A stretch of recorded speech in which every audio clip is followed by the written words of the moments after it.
Good morning बच्चों। आगे topic start करते हैं अपने। लास्ट क्लास में मैंने एक टेबल बनाई थी क्रिस्टल हैबिट की। वहां से क्वेश्चन कैसे आएगा ये ध्यान रखना है।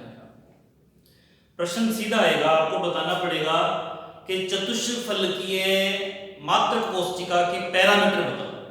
मतलब आपको उसकी अक्षीय दूरी बतानी है और अक्षीय कोण।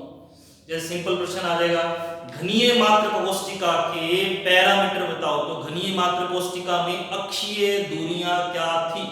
क्या थी जी? a equal to B, B equal to C. और अक्षीय कोण क्या थे? बोलो साथ साथ में, याद कर ली होगी सर ने। क्या थे अक्षीय कोण? Alpha is equal to beta, beta is equal to gamma और गामा इज इक्वल टू 90। प्रश्न की प्रकृति ये थी। उसके आगे बढ़ते हैं आज अपने। अब अवयवी परमाणुओं की स्थिति के आधार पर मात्रक कोष्ठिका के प्रकार, इसको जानने के लिए आपको एक सामान्य घन की जानकारी होनी चाहिए। एक घन में कितनी फलकें होती हैं जी? कितनी होती हैं? 6। कितनी फलकें हैं? 6। सभी को पता है। 1 2 3 4 5 6, 6 फलकें। घन में कोने कितने होते हैं? कोने, कोने कितने होंगे घन में? कोने होते हैं 8। बीच जो कॉर्नर होता है वो वाला। कुल कितने होंगे? 8। गिन के देखना, 1 2 3 4 5 6 7 8। पूछें किनारे कितने होते हैं? किनारे का मतलब ऊपर वाले कोने से नीचे वाले कोने में एक लाइन सी बन जाती है ना, वो किनारा। किनारे गिन लो। देखो, एक किनारा इधर, 2 3 4। 4 किनारे कैसे हैं? नीचे वाले यहां से एक किनारा, 2 3 4। इस एक दीवार में 4 है, तो सामने वाले में कितने हो गए? 4 और 4 8। 8 के बाद इधर वाली दीवार के नीचे की तरफ 9, ऊपर 10, इधर वाली दीवार 11 और नीचे की तरफ 12। 12 किनारे होते हैं। 6 फलकें हैं, 8 कोने हैं, 12 किनारे हैं। आधार कितने होते हैं? कितने आधार होते हैं बोलिए? एक नहीं होता है, 2 होते हैं। जिस पर बैठे हो, जो फर्श है आपका वो आधार है। छत भी तो आधार है, उस पर भी तो एक कमरा बन सकता है। तो आधार कितने हैं? 2। जरा देखो, एक ये सामान्य घन बना रखिए। इस घन में आपको ढूंढने हैं कोने।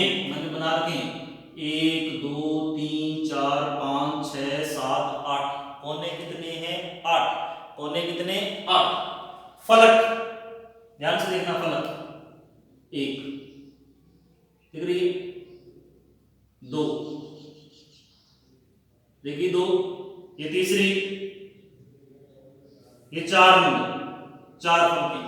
5वीं 6वीं बड़ी बड़ी लिखी हुई, 5वीं डायग्राम में ऐसे, ये 6 नंबर। कितनी फलकें होगी? 6। 6 फलकें, 8 कोने। किनारे जो पाए हैं इसमें, ये रहे किनारा, कोने से कोने तक। एक किनारा, 2 3 4 देख रहे,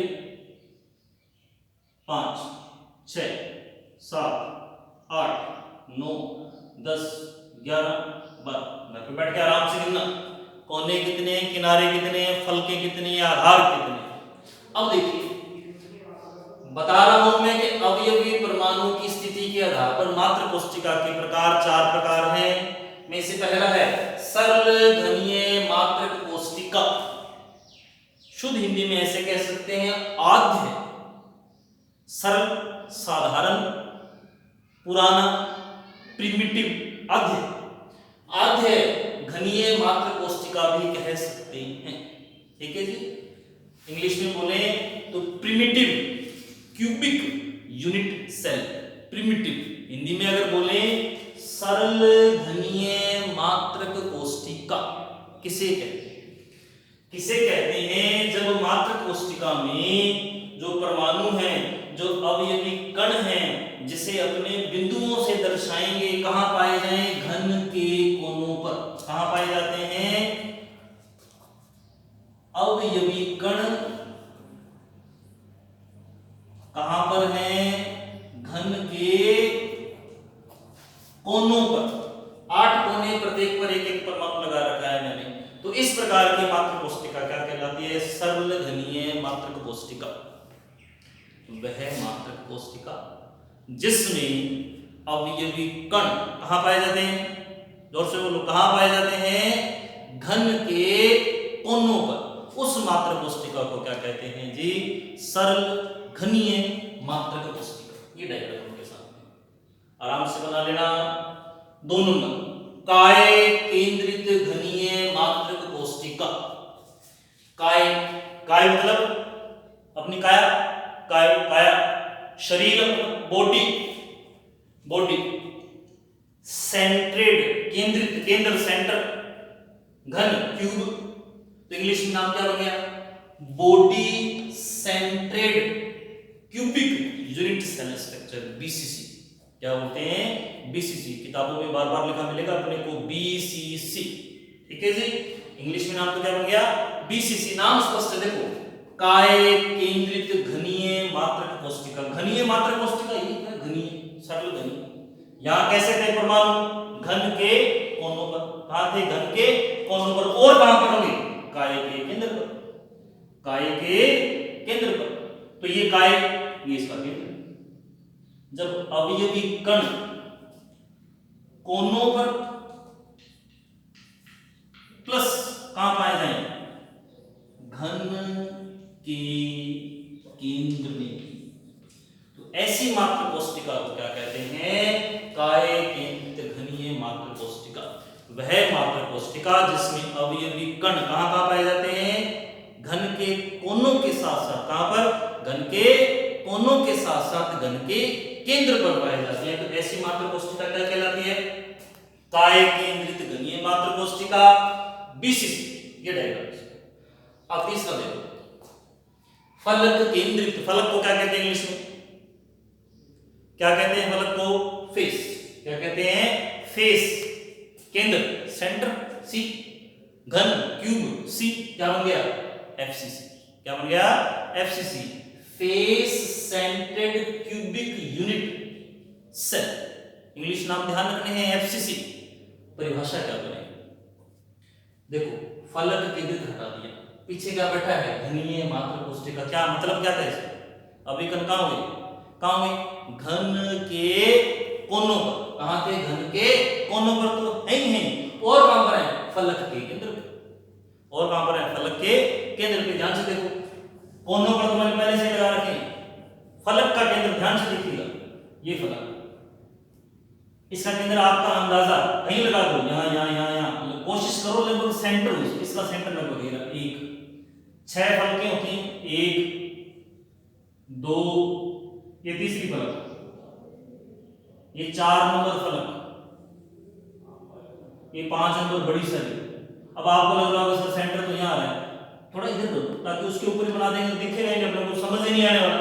तो ये एक फलक है, इसका सेंटर मैंने यहाँ ले लिया, कोई प्रॉब्लम नहीं है अपने। छठी फलक ये दिख रही है ना, 6 नंबर फलक। अब इसका सेंटर आपको यहाँ लग रहा है, लेकिन यहाँ बना के यहाँ, ताकि दिखे परमाणु अपने को। कहां पर है? घन के कोनों पर तो है ही, और फलक के केंद्र पर। ऐसी मात्र कोष्टिका क्या कहलाती है? फलक केंद्रित घनीय मात्र कोष्टिका, एफसीसी। क्या परिभाषा है एफसीसी की? वह मात्र कोष्टिका जिसमें अवयवी कण कहां पाए जाए? घन के कोनों के साथ साथ फलक के केंद्र पर। अब देखिए नीचे क्या लिखा है, इसको मैंने लिखा है अंत्य। क्या लिखा हुआ है? अंत्य। अंत्य इंग्लिश में क्या बोलते हैं? अंत, एंड, लास्ट। अंत्य end centric cubic unit cell. अंत्य केंद्रित घनीय मात्र कोष्टिका, वो तो है घनीय मात्र कोष्टिका, अवयवी कण घन के कोनों पर तो है ही। अंत्य मतलब एंड, लास्ट, लास्ट वाली फलकें, फर्स्ट लास्ट, इसे कह दो ये फर्स्ट, वो की लास्ट। अगर ये फर्स्ट है फर्स्ट, तो फिर ये क्या हो गया? लास्ट, फर्स्ट लास्ट, यानी कि आमने सामने वाली। सिंपल भाषा में कह लो, जैसे मान लो ये छत है, ऊपर ऊपर कोनों पर तो है ही, पर इस ऊपर वाली फलक के केंद्र पर, और जैसे इसके नीचे कौन सा है? ये वाला, अंत्य आमने सामने वाली, कौन से वाली? आमने सामने वाली। फलकों के केंद्र पर भी जब अवयवी कण पाए जाए तो उसे क्या कहेंगे? अंत्य। दोबारा सुन लो अंत्य की परिभाषा। अवयवी कण घन के कोनों के साथ साथ दो समानांतर फलकों के केंद्र पर भी पाए जाएं तो ऐसी मात्रक कोष्टिका को क्या कहते हैं? अंत्य मात्रक कोष्टिका। ध्यान से देख लो, डायग्राम बना लो इसके।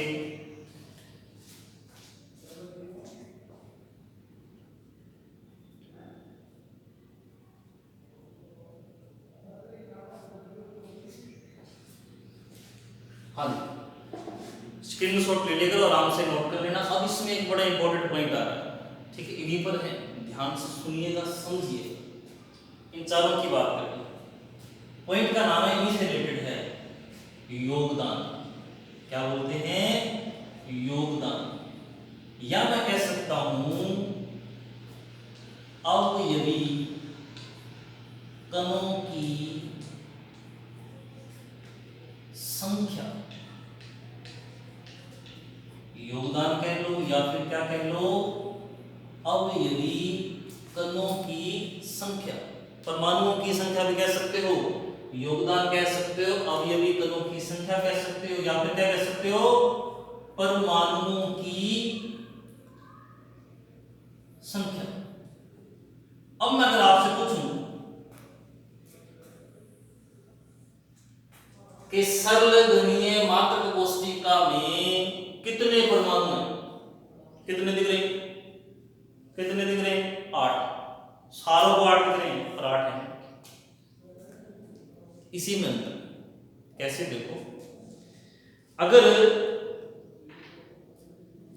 ये एक फलक है, मान लो एक खिड़की है, ये खिड़की का एक पल्ला ये रहेगा, ठीक है? इस खिड़की में एक आदमी यहां बैठा है, इस उंगली को देखिएगा, यहां बैठा है बीचों बीच। इस आदमी का इस फलक पे कितना योगदान है और इधर कितना योगदान है? आप कह दोगे ना कि सर इधर आधा है और इधर भी क्या है? आधा, क्योंकि दोनों के बीच में बैठा है, दोनों के बीच में बैठा है। तो यानी कि फलक ऐसी होती है ना, ये तो बोलते हैं फलक। फलक का केंद्र ये, इन दोनों को जोड़ के एक फलक बन गई। क्या बन गई? फलक। यहां परमाणु बैठ गया। तो फलक के केंद्र पर कोई बैठा हो तो उसका योगदान कितना होता है? उसका योगदान होता है आधा, हाफ। अब ध्यान से समझिएगा, एक छोटी सी टेबल है, उससे निकलेगा योगदान। देखिए कैसे, इधर देखिए, एक का आधा कर दो, क्या बन गया? 1/2।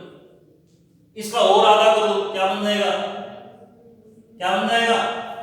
1/4। इसका और आधा कर दो, क्या बन जाएगा? 1/8। अब याद रखना है, 1/8 ये तो है कोने का। क्या है? कोने का योगदान। किसका योगदान? कोने का योगदान। कैसे? देखो, एक कमरे में कितने कोने हैं? 8। एक आदमी उस कोने में बैठा है, तो सब में कंट्रीब्यूशन, पूरे कमरे में उसका भाग, योगदान कितना होगा? 1/8। अब 1/4 किसका योगदान होता है? याद कर लेना इसको, किनारे। किसका? किनारे का। 1/2 किसका होता है योगदान? फलक का। और 1 किसका होता है? 1 होता है घन के केंद्र का। मतलब कोने के केंद्र का योगदान 1/8। दोबारा सुन लो, कोने के केंद्र का योगदान, एक कोने के केंद्र का योगदान 1/8। एक किनारे के केंद्र का योगदान 1/4। एक फलक के केंद्र का योगदान 1/2 और घन के केंद्र का योगदान 1। अब देखो, इसका योगदान निकालते हैं। आपसे योगदान नहीं पूछेगा, कभी भी पूछेगा बताओ कितने परमाणु हैं इसमें, तो कैसे बताएंगे? देखो कितने दिख रहे हैं? कितने दिख रहे हैं? 8। पर 8 नहीं है। 8 तो है, लेकिन बैठे कहां हैं? कोने पे। कहां बैठे हैं? कोने पे। एक कोने का योगदान कितना होता है? 1/8। कितने कोनों में बैठे हैं? 8 पे। तो 1/8 × 8 बराबर कितना हो गया? 1। दोबारा समझ लो, एक कोने का योगदान 1/8 था। यहाँ पे कितने जने बैठे हैं? 8 जने, और 8 के 8 कहाँ बैठे हैं? कोने पे। तो 1/8 × 8 बराबर ये इसका योगदान। पूछेगा सरल घनीय मात्र कोष्टिका में कितने अवयवीय परमाणु हैं, कितने जालक हैं, कितने परमाणु हैं? तो कितने हैं? 1। काय केंद्रित घनीय मात्र कोष्टिका में परमाणु कहाँ है? कोनों पर तो नहीं, कहां पर है? कोनों पर। कोनों का मतलब 1/8 × 8 बराबर 1। ये तो है ही, 8 के बैठे बैठे हैं, दिख रहे हैं आपको। 1/8 × 8 बराबर 1, ये तो है ही। और कहां पर है? घन के केंद्र पर। और कहां पर है? घन के केंद्र। तो घन के केंद्र का योगदान कितना है? 1 तो यहां से है, एक और है घन का केंद्र। टोटल कितना हो गया? 2। बीसीसी में कितने परमाणु होते हैं? 2। कितने होते हैं? 2। अब आओ एफसीसी। एफसीसी में कोने का हिसाब तो है ही, क्या? 1/8 × 8 बराबर 1। कोने का तो है ही, 1/8 × 8 बराबर 1। और कहां पर है? फलक के केंद्र पर। और कहां पर है? फलक का योगदान 1/2। फलक के केंद्र का योगदान 1/2। कितनी फलकों पर है? 6 पर। कितना आ गया? 3 3 और 1 4। कितना आ गया? 3 और 1 4। समझ में आ गई ना बात? भी कोनों का 1/8 × 8 और फलकों पर एक फलक का 1/2, 6 का 1/2 × 6। लास्ट अंत्य कोने का 1/8 × 8 बराबर 1 है। अब देखो ये फलक ही है, फलक का योगदान कितना होता है? 1/2। लेकिन अब की बार कितनी फलकें यूज हो रही हैं? 2 ही यूज हो रही हैं। टोटल कितने हो गए? 2। ठीक है, आया बात समझ में? आज कमेंट बॉक्स में मुझे बताना है कि किस मात्र कोष्टिका का योगदान सबसे ज्यादा आया है। किस मात्र कोष्टिका का योगदान सबसे ज्यादा आया है? ये 4 आपके सामने, आंसर भी आपके सामने। कमेंट बॉक्स में लिख के दिखाना है। कमेंट बॉक्स में आपके लिखने से मुझे आपके इंटरेस्ट का पता चलेगा, आपको समझ में आ रहा है कि नहीं आ रहा, इसकी जानकारी मिलेगी। धन्यवाद।